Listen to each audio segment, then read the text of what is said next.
kautsar, kami sudah memberikan kepada engkau nikmat yang besar. Tapi saat saya membaca ayat ini, saya tahu ayat ini ditujukan kepada Nabi Muhammad SAW, tapi saya umat Nabi Muhammad SAW.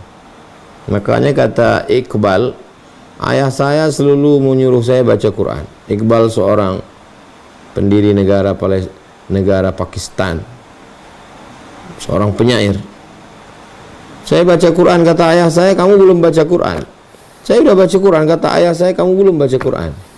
Terus baca Quran yang benar itu bagaimana, kata Iqbal. Bacalah Quran seakan-akan dia diturunkan kepadamu.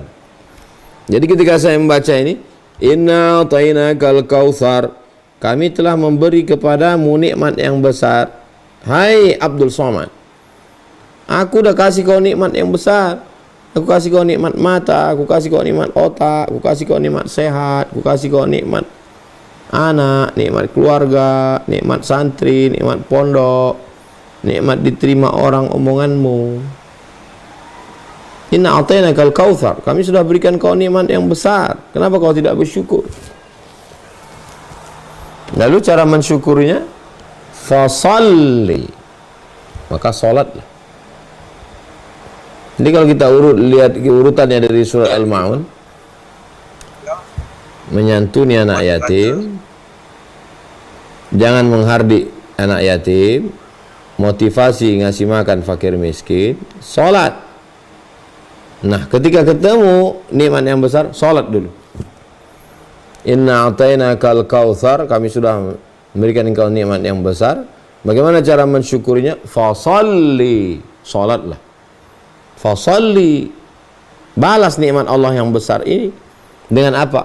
Salat.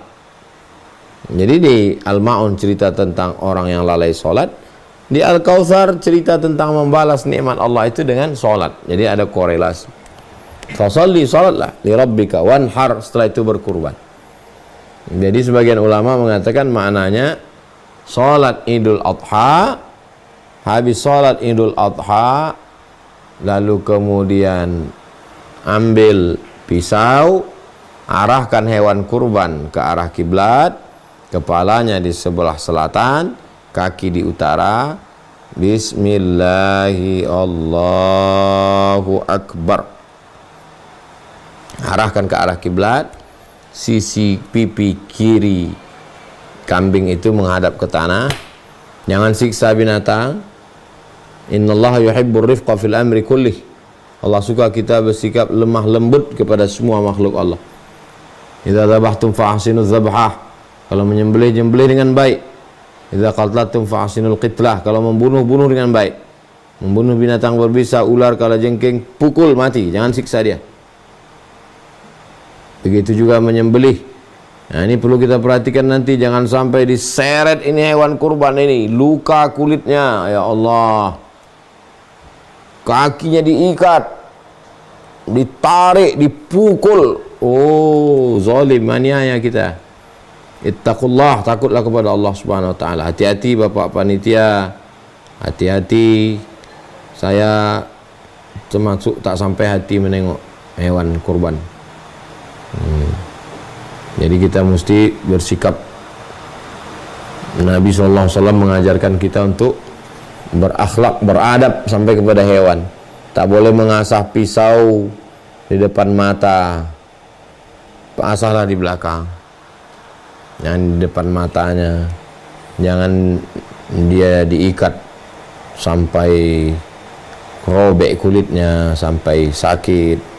Fasalli li rabbika, maka salatlah, salat Idul Adha. Setelah itu wanhar, berkurbanlah. Makna khususnya, makna umumnya, balaslah nikmat Allah yang besar ini dengan banyak salat. Salat. Wanhar, dan bersedekahlah.